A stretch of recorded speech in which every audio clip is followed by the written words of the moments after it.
हा जो प्रवास झाला हा फक्त डिमांड होती म्हणून झालेला आहे. त्याच्यामध्ये क्वालिटी इम्प्रूव्हमेंट जी आहे जी अपेक्षित होती त्या पद्धतीने झालेली नाहीये. केळीची परिस्थिती बघितली तर पारंपरिक शेती अजूनही लोक करताय.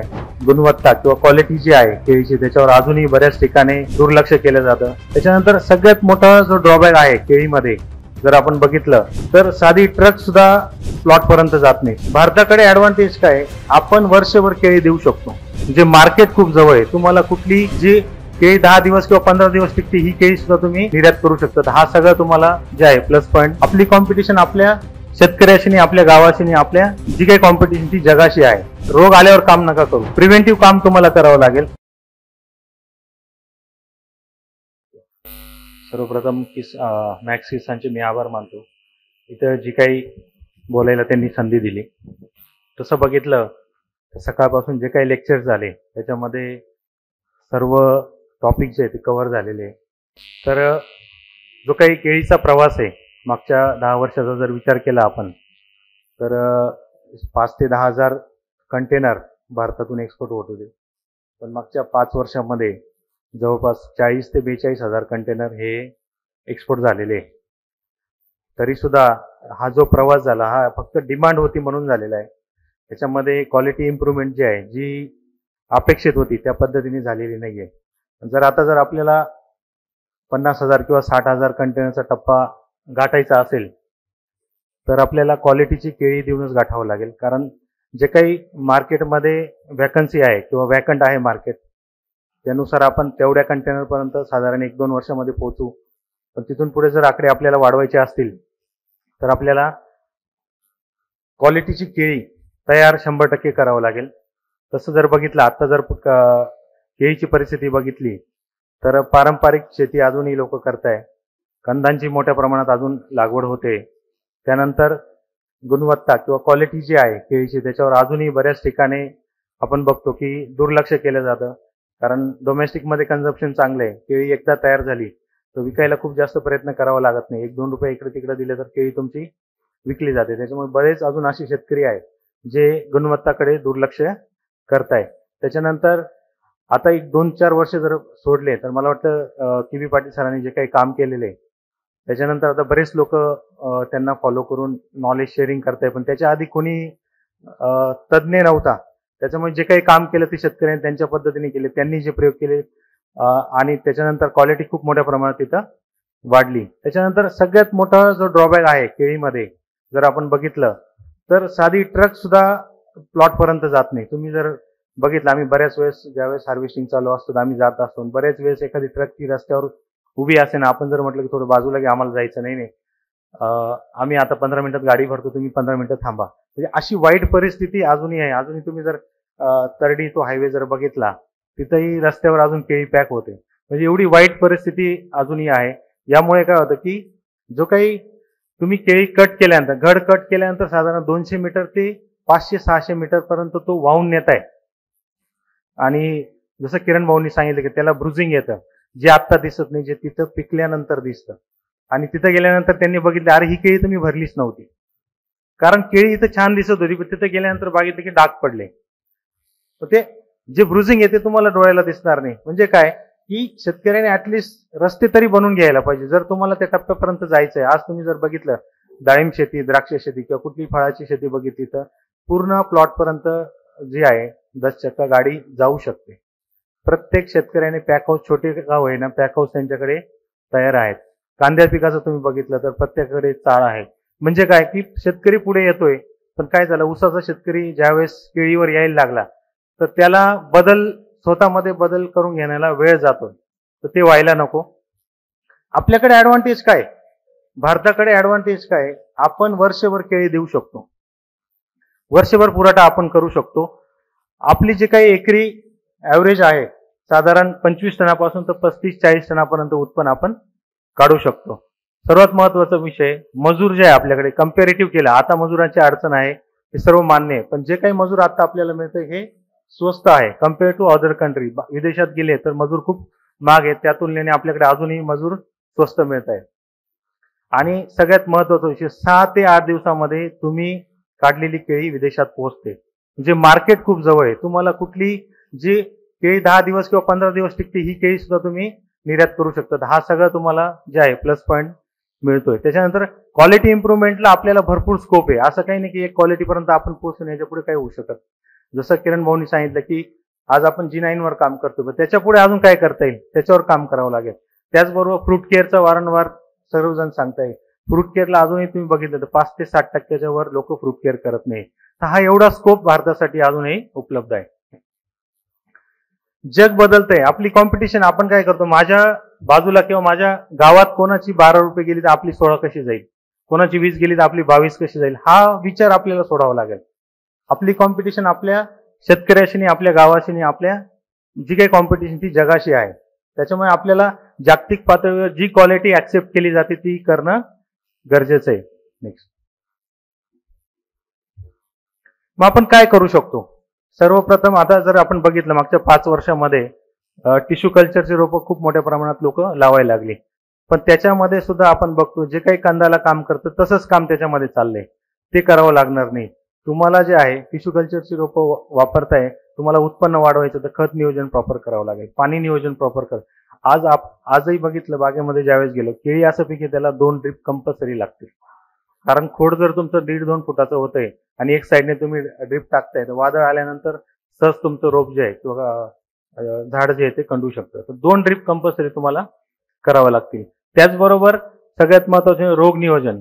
जसं सरांनी सांगितलं की तुम्हाला कीड आणि रोग नियोजनवर सुद्धा एकात्मिक कीड आणि रोग नियोजन करावं लागेल. कारण फक्त केमिकल मारून चालणार नाही. रेसिड्यू फ्री बनाना हा पिकवाच लागेल. त्यामुळे तुम्हाला सुडो असेल, बॅसिलस असेल, मेटारायझम असेल, याचा वापर हा 100% करावं लागेल. आणि याच्यामध्ये खूप काही खर्च वाढत नाही. उलट तुम्ही जर बघितलं तर याच्यामध्ये खर्च हा कमी होतोय. जसं सरांनी मगाशी सांगितलं की रोग आल्यावर काम नका करू, प्रिव्हेंटिव्ह काम तुम्हाला करावं लागेल. द्राक्ष शेती, डाळिंब शेती किंवा कुठलीही तुम्ही फळबागा शेती घेतली तर रोग आल्यावर कोणीही काम करत नाही.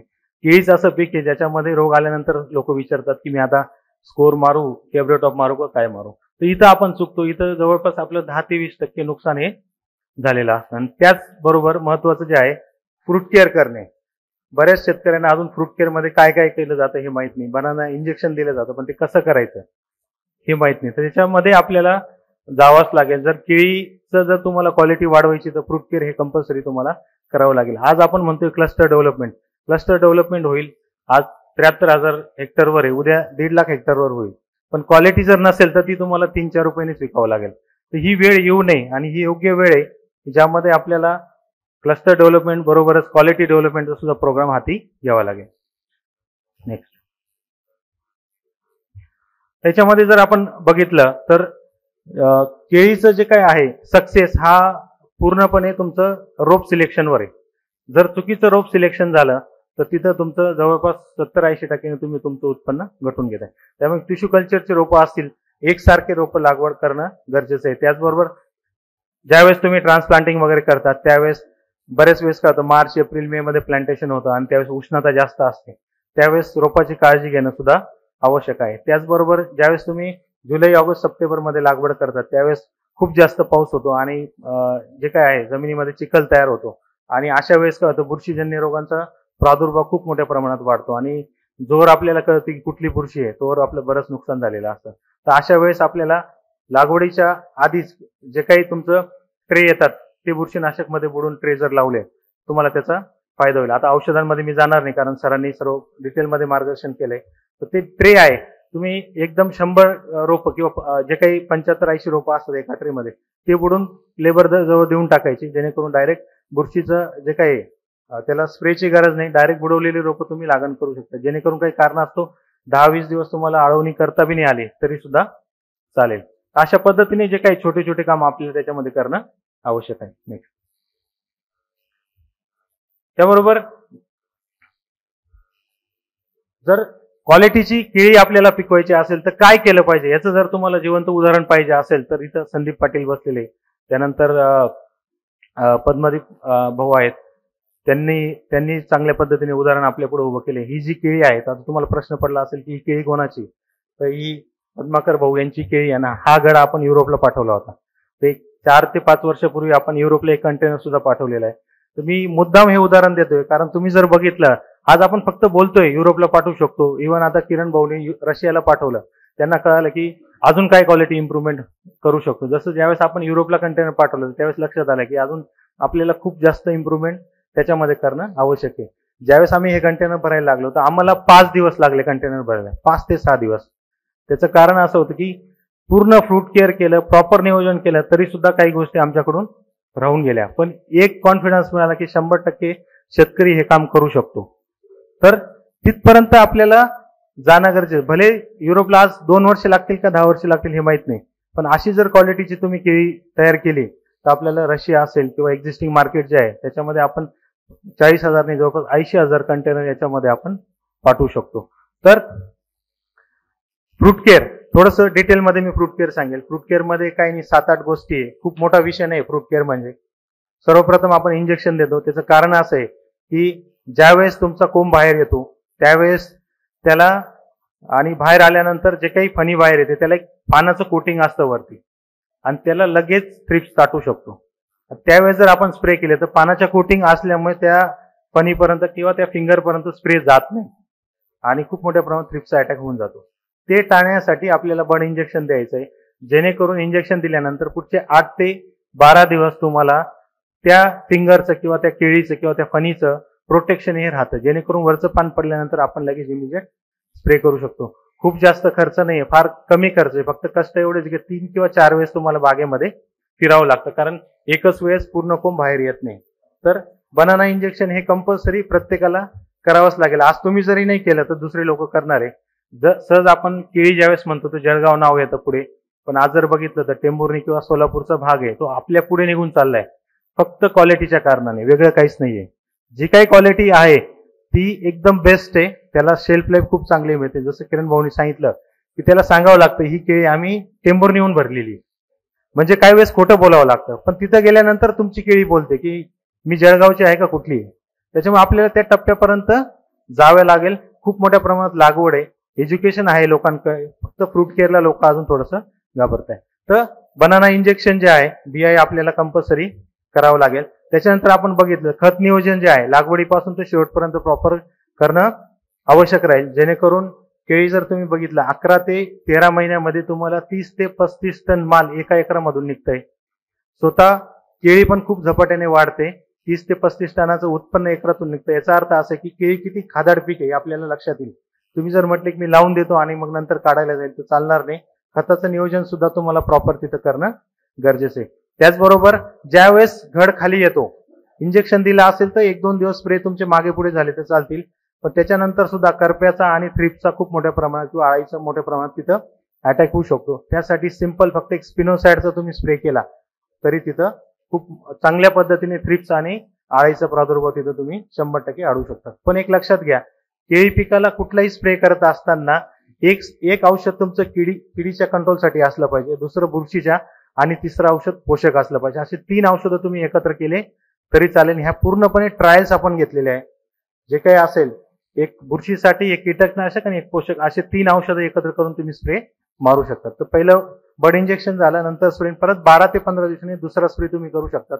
आणि तुमचं जर फ्रुटिंग हे पावसाळ्यात असेल तर कमीत कमी 3 स्प्रे, जास्त 4 स्प्रे तुम्ही त्याच्यामध्ये करू शकतात. त्याचबरोबर एक वेळ येते की फुलं जे ते काढणं गरजेचं आहे. तुम्हाला युरोप किंवा रशिया करायचं असेल, आता एक्झिस्टिंग मार्केट तुमची केळी ऍक्सेप्ट करते, पण एक वेळ येईल की क्वालिटी मागेल, त्यावेळेस तुम्हाला जे काय आहेत फिंगर्सचं जे फुलं असतात ते सुद्धा एका वेळी ते काढणं आवश्यक आहे. त्याचं कारण असं की जी काही बुरशी असेल किंवा जी काही कीड असेल ती फुलामध्ये लपून बसते आणि ती रात्री अटॅक करते आणि परत एवढं सगळं काम केलेलं आपलं हे होतं. त्याचबरोबर जर तुम्ही फुलं काढलेली असेल तर केळीची डेव्हलपमेंट सुद्धा खूप मोठ्या प्रमाणात चांगल्या पद्धतीने आपल्याला झालेली दिसते.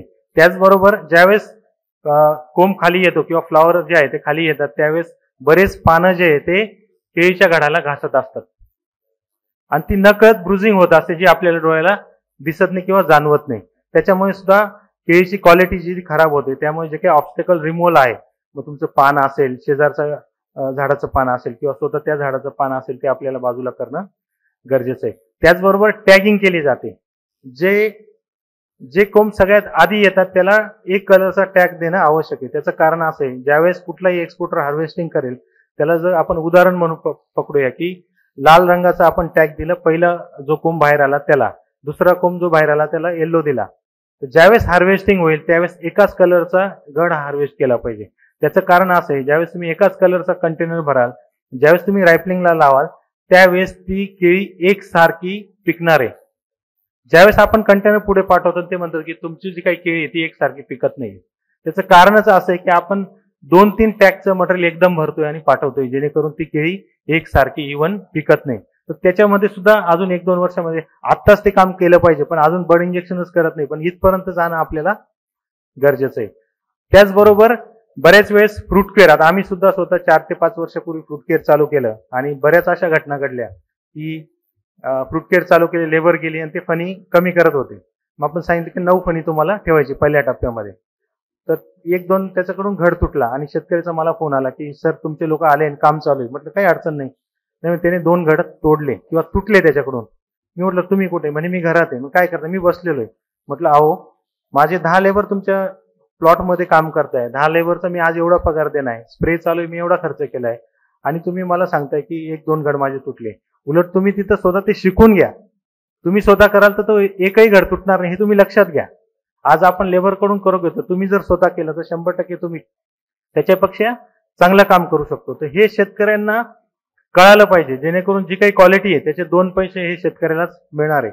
तर अशा रीतीने प्रत्येक कंपनीने प्रयत्न केले आणि आज जर बघितलं पूर्ण भारताचा जर विचार केला तर मला वाटतं टेंभुर्णी आणि तरडी आणि आजूबाजूचाच शेतकरी असा आहे जो स्वतः फ्रूट केअर करतोय.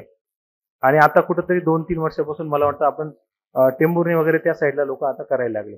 पण हे स्वतः शेतकऱ्याने करणं गरजेचं आहे. ज्यावेळेस एखादी कंपनी करणार आहे, साहजिक आहे, ते जर 2 रुपये तुमच्या खर्च करताय तुमच्या प्लॉटला, तर ते कुठल्या ना कुठल्या मार्गाने ते तुमचे 2 रुपये ते कुठेतरी वसूल करणार आहे. तर शेतकऱ्याने याच्यामध्ये फ्रूट केअर मध्ये पडणं गरजेचं आहे, कारण ही काळाची गरज आहे. नेक्स्ट त्यानंतर आपण म्हणतो की चिलिंग इंजुरी येते. आता चिलिंग इंजुरी येणारच आहे ज्यावेळेस नवीन व्हरायटी येतील किंवा एखादा रेजिस्टन्स व्हरायटी डेव्हलप होईल, तो नंतरचा काळ आहे. पण आता ह्या परिस्थितीमध्ये जर तुम्हाला चिलिंग इंजुरी कमी करायची असेल तर अमिनो ऍसिडचे स्प्रे करणे, त्याचबरोबर आजूबाजूला जो काही प्लॉट आहे त्याच्या आजूबाजूला जे आहे तुम्ही काही जे हिरवळीचे खतं असतील किंवा काही बॅरियर्स तिथं लावणं गरजेचं आहे, जेणेकरून थंड हवा जी ती प्लॉटमध्ये जाणार नाही. त्याचबरोबर स्कर्टिंग बॅगचा आपल्याला प्रयोग करायचा, ज्यामुळे कमीत कमी 10 ते 20% जी काही चिलिंग आहे ती कमी होईल. त्याचबरोबर स्कर्टिंग बॅगचा जो काही वापर आहे हा एकसारखा कलर आणि एकसारखी क्वालिटी होण्यासाठी सुद्धा आपण करू शकतो. जेव्हा टॅगिंग झाल्यानंतर इमिजिएट सगळे स्प्रे झाल्यानंतर तुम्ही स्कर्टिंग बॅगचा तिथं 100% वापर हा केला पाहिजे.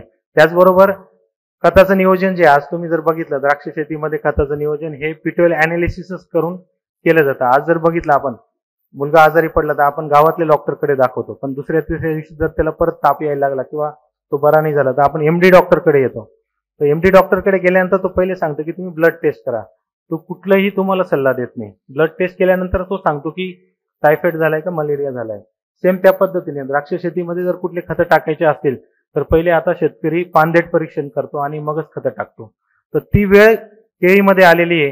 किरण भाऊनी मगाशी सांगितलं 35 टन 40 टन आम्ही उत्पन्न काढलं, पण आज 25 टनापर्यंत आपल्याला जायला मुश्किल आहे. त्याचं कारण आहे की ढिसाळ खत नियोजन आपलं होतंय, ज्यामध्ये तुम्हाला पानदेट परीक्षण सुद्धा करणं आवश्यक राहील.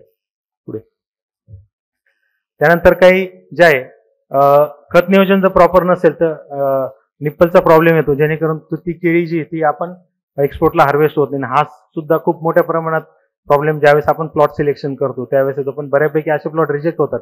त्याच्यावर कोणी बोलत नाही, पण अशा पद्धतीचा प्रॉब्लेम आहे किंवा अपूर्ण पोषण झाल्यामुळे सुद्धा खूप बरेच प्लॉट जे आहे लेंथला चांगले असतात, पण या प्रॉब्लेममुळे ते रिजेक्ट केले जातात. तर तिथे सुद्धा आपल्याला लक्ष देणं गरजेचं आहे. क्रिप्स मगाशीच आपण भरपूर डिस्कशन केलं. बीआय जर असेल तर हा प्रॉब्लेम आपला बऱ्यापैकी सॉल्व्ह होईल. नेक्स्ट मला सीएमईवर जास्त बोलायची गरज नाहीये, डॉक्टरांनी व्यवस्थित त्याच्यावर सविस्तर सांगितलेलं आहे. सिगाटोकावर थोडा विषय राहून गेला. सिगाटोका हा जो डिसीज आहे हा नॉर्मली पाऊस संपल्यानंतर ज्यावेळेस थंडी चालू होणार आहे त्यावेळेस हा डिसीज येतो. जिथे जास्त गर्दी असेल त्या ठिकाणी हा डिसीज येतो. हा कंट्रोल करणं खूप सोपं आहे. पाऊस संपल्यानंतर जेव्हा ड्राय स्पेल लागतो त्यावेळेस तुम्हाला कॅब्रेटॉप असेल, M25 असेल, कवच असेल याचे स्प्रे तिथं टाकणं गरजेचं आहे. स्प्रे मारताना पण अजूनही लोक जे आहेत हात जे काही पाठीवरच्या पंपाने स्प्रे मारतात, जेणेकरून पूर्ण पानं जे कव्हर होत नाही. तर तुम्हाला जे आहे पॉवर पंप तिथं वापरणं गरजेचं आहे, जेणेकरून वरच्या पानापर्यंत स्प्रे तिथं जाऊ शकतो.